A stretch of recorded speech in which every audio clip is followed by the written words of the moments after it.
On the 1st of October, 331 BC, one of the greatest battles in ancient history took place, the Battle of Gaugamela. Alexander the Great led an army of 47,000 soldiers against the Persian Empire's army, commanded by Darius III, whose forces numbered between 100,000 to 300,000 soldiers.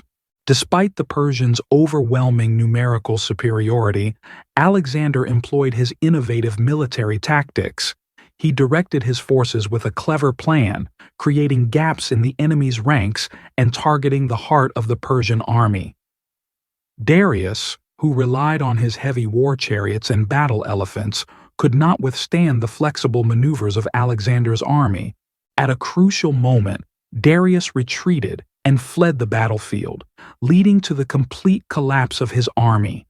This decisive victory marked the beginning of the end for the Achaemenid Persian Empire and paved the way for Alexander to conquer most of the known world at that time, establishing a vast empire.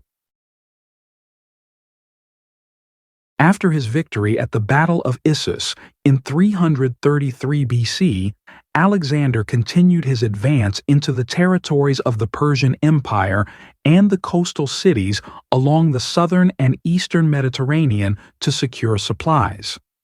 On the other side, Darius III gathered a massive army to compensate for his defeat at Issus and to attempt to destroy the Macedonian army. He chose the region of Gaugamela in northern Iraq, an open plain, as a strategic location to deploy his vast forces and allow his war chariots to maneuver.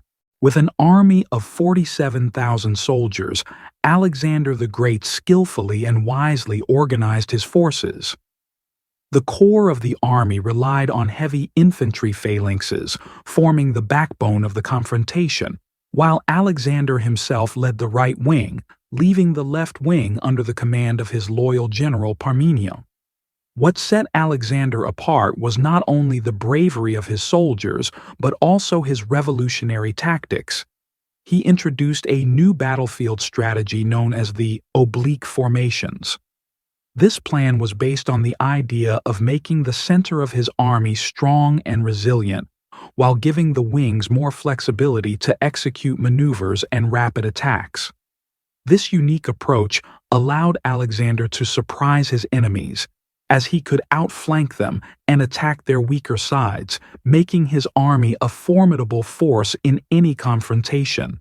Darius III's army was a formidable force, numbering between 100,000 to 300,000 soldiers, combining skilled cavalry, heavy infantry, massive war elephants, and chariots equipped with sharp blades on their wheels, designed to tear through enemy ranks.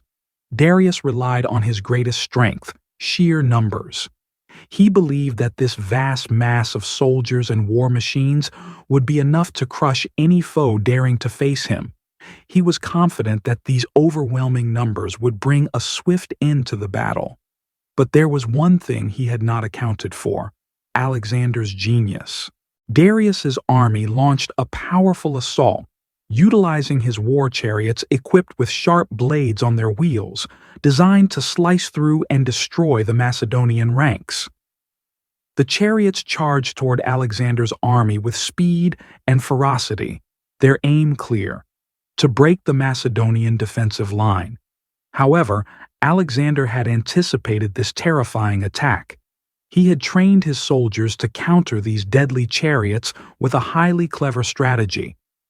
As the chariots approached, the soldiers opened precise gaps in their lines, allowing the chariots to pass through with minimal damage.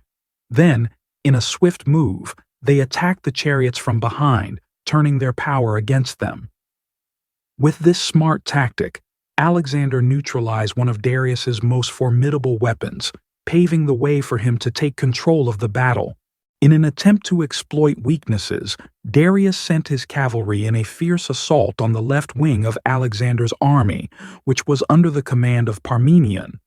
Under this immense pressure, it seemed as though the tide was turning in favor of the Persians. But Alexander, as always, was not one to let things slip so easily. He personally led a bold attack on the left wing of Darius's Persian army, striking with force and at an unexpected moment. This sudden assault stunned Darius, forcing him to change his plans and shift his focus to defense, leaving the initiative in Alexander's hands. At a critical moment in the battle, Alexander, with his military genius, managed to break through the Persian ranks, allowing him to reach Darius's position. The Persian king sensed the imminent danger, and it seemed his end was near. Faced with this terrifying situation, Darius made a decisive choice: to flee. Darius's escape was the final blow to his army. Once the Persians realized that their leader had abandoned them, chaos spread, and their ranks quickly collapsed. Soldiers began retreating in disarray, leaving the battlefield. Alexander did not stop at this overwhelming victory. He led his troops in a relentless pursuit of the fleeing soldiers, killing many and solidifying his complete triumph in the Battle of Gaugamela. With his decisive victory at the Battle of Gaugamela, Alexander the Great became the undisputed master of the Persian Empire. He seized Babylon, the empire's beating heart, where he was welcomed as a great conqueror. But Alexander's ambitions did not stop there. He continued his campaigns eastward, venturing into new and unknown lands, eventually reaching the borders of India. There he sought to achieve even more victories, leaving his mark on the world as one of the greatest conquerors in history.